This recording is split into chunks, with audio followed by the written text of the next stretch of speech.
Hi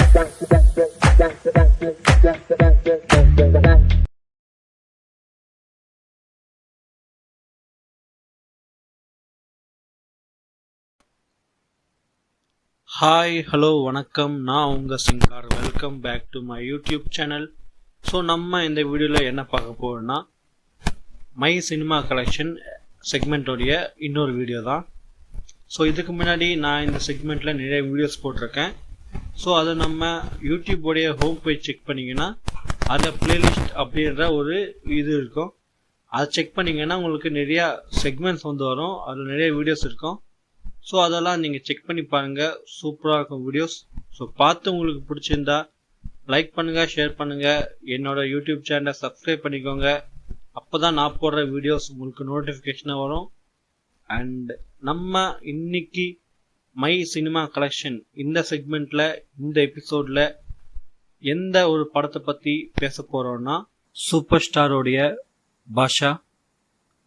பாஷா தமிழில் release ஆகி ஒரு இண்டஸ்ட்ரியல் ஹிட்டான ஒரு மூவி. இதுக்கு முன்னாடி 1995 அந்த பாஷா படத்துக்கு முன்னாடி இருந்த அந்த பாக்ஸ் ஆஃபீஸ் ரெக்கார்டு வந்து அண்ணாமலை தான். ஸோ அந்த அண்ணாமலை படத்தோடைய பாக்ஸ் ஆஃபீஸ் ரெக்கார்டை இந்த பாஷா படம் பிரேக் பண்ணி தமிழில் ஒரு இண்டஸ்ட்ரியல் ஹிட்டாக மாறிச்சு. ஸோ அதுக்கு முக்கியமான காரணம் சூப்பர் ஸ்டார் தான். ஏன்னா அவர் இந்த படத்தில் இல்லைன்னா இந்த படம் ஒரு இண்டஸ்ட்ரியல் ஹிட் ஆகிருக்குமா அப்படின்னு கேட்டால் ஒரு பெரிய டவுட்டு தான். ஸோ அந்த அளவுக்கு ஒரு ஒன் மேன் ஷோ அப்படின்னு சொல்லலாம் இந்த பாஷா. நிறைய வாட்டி நிறைய பேர் பார்த்துருப்பீங்க, சன் டிவிலையும் கேடிவிலையும் போட்டு எத்தனையோ வாட்டி பார்த்த படம். பட் இருந்தாலும் திரும்பவும் ஃபர்ஸ்ட்லேருந்து லாஸ்ட் வரைக்கும் உக்காந்து ஒரே சிட்டிங்கில் பார்க்கக்கூடிய அந்த அளவுக்கு ஒவ்வொருத்தருக்குமே இந்த படம் வந்து அவ்வளோ பிடிக்கும். பர்சனலி நிறைய பேருக்கு நிறைய ரீசன்ஸ் இருக்கலாம். பட் எனக்கு வந்து 3 ரீசன் தான். ஒன்று சூப்பர் ஸ்டார், ரெண்டாவது ரகுவரன் அவருடைய அந்த பர்ஃபார்மன்ஸ், ஸ்க்ரீன் ப்ரெசன்ஸ் வந்து தாறுமாறாக இருக்கும். நெக்ஸ்ட் வந்து தேவா, அவருடைய மியூசிக், அவருடைய சாங்ஸ் வந்து இந்த படத்துக்கு பயங்கரமாக இருக்கும். அண்ட் அதோட இந்த படத்தை இவ்வளோ சூப்பராக மேக் பண்ணி டெலிவரி பண்ண சுரேஷ் கிருஷ்ணா. ஸோ இவங்களுக்காக தான் நான் இந்த படத்தை எத்தனை வாட்டி வேணால் பார்ப்பேன். அந்த அளவுக்கு எனக்கு ரொம்பவே பிடிச்ச படம் இந்த பாஷா. ஸோ நீங்கள் சொல்லுங்கள், இந்த படத்தை நீங்கள் எல்லாமே பார்த்துருப்பீங்க. ஸோ இருந்தாலும் இந்த வாட்டி பார்க்கணும்னு நினச்சா இந்த படத்தை ஃபுல்லாக பார்ப்பீங்களான்னுட்டு. அண்ட் இந்த படத்தை நீங்கள் தேட்டரில் மொதல் பார்த்தீங்களா இல்லை டிவியில் மொதல் பார்த்தீங்களான்னு சொல்லுங்கள். ஏன்னா நான் வந்து இது வரைக்கும் இந்த படத்தை தியேட்டர்ஸில் பார்த்ததில்லை, ஓன்லி டிவிஸில் மட்டும்தான் பார்த்துருக்கேன். பட் இருந்தாலும் ஒரு வாட்டியாச்சும் இந்த படத்தை தியேட்டரில் பார்த்து அந்த எக்ஸ்பீரியன்ஸ் பண்ணணும்னு எனக்கு ஒரு சின்ன ஆசை இருக்குது. ஸோ பார்க்கலாம், இந்த வாட்டி ஏதாச்சும் ரீலீஸ் ஆச்சுன்னா நான் போய் கண்டிப்பாக பார்ப்பேன்.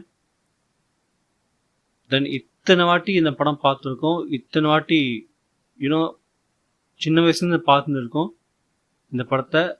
பட் இருந்தாலும் இன்னொரு வாட்டி இந்த படத்தோடைய ஒன்லைன் ஸ்டோரி என்னென்னா, சென்னையில் ஒரு சாதாரணமான ஆட்டோ டிரைவராக வாழ்ந்துட்டுருக்க மாணிக்கம் அவர் லைஃப்பில் ஒரு பெரிய சம்பவம் பண்ணிவிட்டு பம்பாய் நின்று சென்னை வந்து ஒரு ஆட்டோ டிரைவராக இருப்பார்.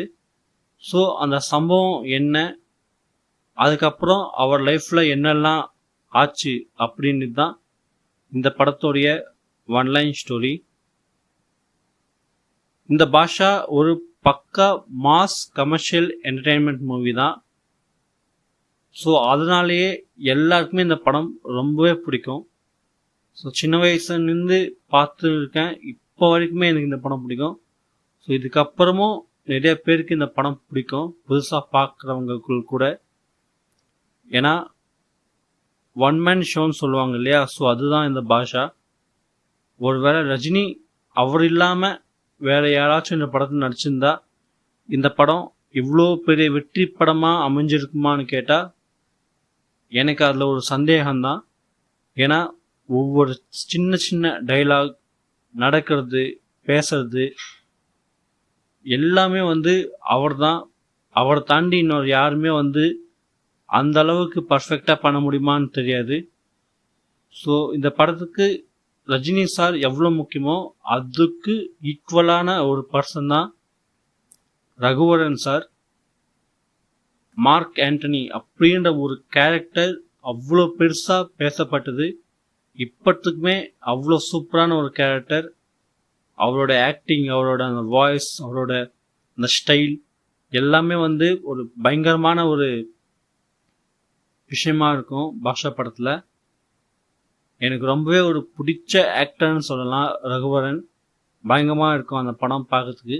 முக்கியமாக இந்த பாஷா வர்சஸ் ஆண்டனி, இங்கே 2 பேர் நடுவில் நடக்கிற அந்த சீன்ஸ், அந்த கான்வர்சேஷன்ஸ் அதெல்லாமே பயங்கரமாக இருக்கும். ஸோ ஒரு பக்கா மாஸ் கமர்ஷியல் ஃபிலிம் எப்படி எடுக்கணுன்றதுக்கு இந்த பாஷா ஒரு மிகப்பெரிய எக்ஸாம்பிள். இந்த படத்தில் நடித்த எல்லாருமே அவங்களோட பர்ஃபார்மன்ஸ் சூப்பராக கொடுத்துருப்பாங்க. முக்கியமாக super star and Raghuvaran sir. இந்த படத்தில் மெயின் லீடாக நடித்த நக்மா அவங்களுமே வந்து அவங்களுக்கு கொடுத்தவள சூப்பராக பண்ணியிருப்பாங்க. அண்டு பாஷா கேங் கூடிய சில பேர் சுற்றுவாங்க. ஸோ அவங்களுமே பயங்கரமாக இருக்கும். அவங்களுடைய பர்ஃபார்மன்ஸ், அவங்களுடைய ஸ்க்ரீன் ப்ரெசன்ஸ் எல்லாமே. நெக்ஸ்ட் இந்த படத்தோடைய சாங்ஸ் அண்ட் பேக்ரவுண்ட் மியூசிக் தேவா.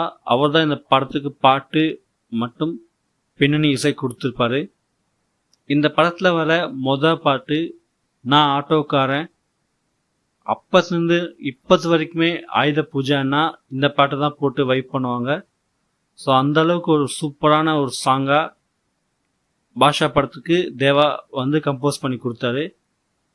அதுக்கப்புறம் நிறைய பாட்டுங்க இருக்குது. பட் எனக்கு இந்த படத்தில் ரொம்பவே பிடிச்ச பாட்டு எதுனா ரா ரா ரா ராமையா அப்படின்ற ஒரு பாட்டு இருக்கும் இல்லையா. ஸோ அதுதான் 8 விஷயத்த சொல்லி வாழ்க்கையை ஒரு இது பண்ணியிருப்பாங்க. அது ரொம்பவே சூப்பராக இருக்கும் இந்த படத்துக்கு. அண்ட் இந்த படத்தில் வந்த பேக்ரவுண்ட் மியூசிக் ஒவ்வொன்றுமே சூப்பராக இருக்கும். முக்கியமாக இன்டர்வல் போர்ஷனில் வர அந்த போர்ஷன் அண்ட் ஃப்ளாஷ்பேக் போர்ஷனில் வர பேக்ரவுண்ட் மியூசிக் எல்லாமே சூப்பராக இருக்கும். முக்கியமாக இந்த படத்தோடைய இன்டர்வல் சீன் எனக்கு ரொம்ப பிடிச்ச ஒரு சீன் சொல்லலாம். ஏன்னா அதுக்கு முன்னாடி வரைக்கும் ரவுடிஸ் வந்து அவங்க ஆட்டோவை கிழிச்சி டைமண்டை தேடுவாங்க. அப்போ ஒன்றும் சொல்ல மாட்டார். அவங்க தம்பியை அடிக்க வருவாங்க, அதுக்கும் ஒன்றும் சொல்ல மாட்டார்.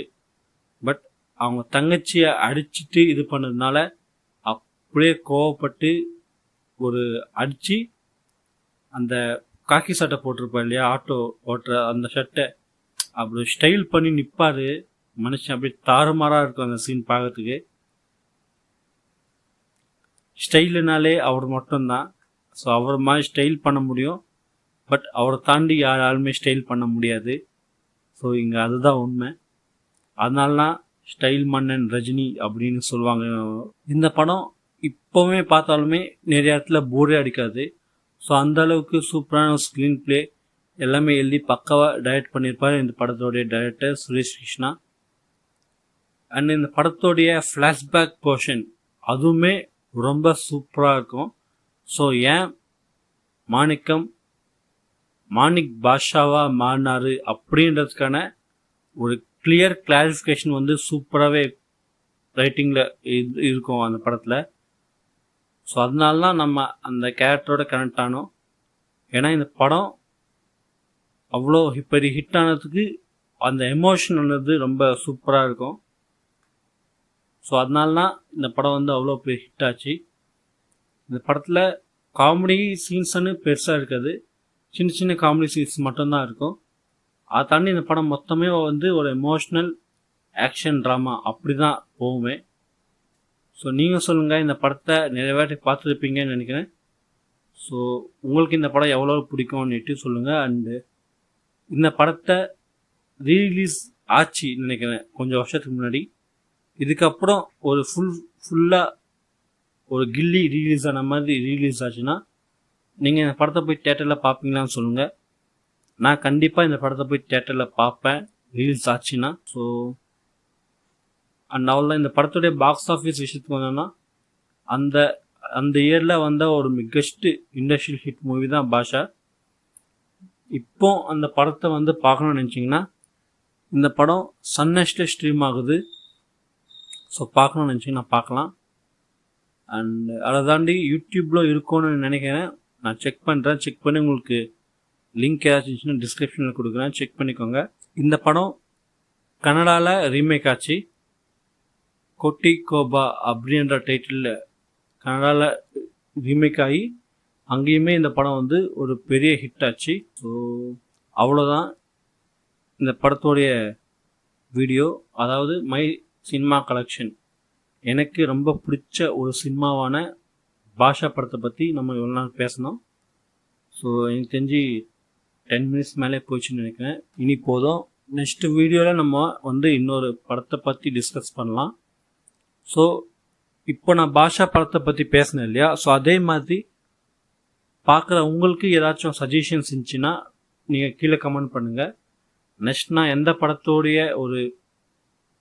படத்தை பற்றி எடுத்து பேசினா நல்லாயிருக்கும்னுட்டு நீங்கள் உங்களுக்கு ஏதாச்சும் ஒப்பீனியன்ஸை கமெண்ட் பண்ணுங்கள். நான் நீங்கள் போடுற கமெண்ட்டுக்கு செக் பண்ணி நான் நெக்ஸ்ட் வீக் வந்து வீடியோ போடுறேன். அண்ட் ரீசண்டாக வந்து வாழை படத்தோடைய ரிவ்யூவும் மை ஆல்பம் கலெக்ஷன் அப்படின்ற செக்மெண்ட்டில் நான் வீடியோஸ் வந்து போட்டிருக்கேன். ஸோ அதெல்லாம் நீங்கள் செக் பண்ணி பாருங்கள் ஒரு வாட்டி. நம்ம யூடியூப் சேனலோடைய ஹோம் பேஜ் கிளிக் பண்ணிங்கன்னா அங்கே பிளேலிஸ்ட் அப்படின்ற ஒரு கிளிக் இருக்கும். ஒரு ஆப்ஷன். அதில் கிளிக் பண்ணிங்கன்னா உங்களுக்கு நிறையா பிளேலிஸ்ட் வந்து காட்டும். ஸோ அதில் வீடியோஸ் நிறையாவே இருக்கும். செக் பண்ணி பாருங்கள், உங்களுக்கு பிடிக்கும்னு நினைக்கிறேன். அப்படி பிடிச்சிருந்தா என் யூடியூப் சேனலை சப்ஸ்கிரைப் பண்ணிக்கோங்க. உங்கள் ஃப்ரெண்ட்ஸ் அண்ட் ஃபேமிலிக்கு ஷேர் பண்ணிக்கோங்க. உங்களுக்கு ஏதாச்சும் ஒப்பீனியன் இருந்துச்சுன்னா கீழே கமெண்ட் செக்ஷனில் எனக்கு தெரியப்படுத்துங்க. அண்ட் அவ்வளோதான் இந்த video. Don't forget to subscribe my YouTube channel. Thank you. Bye.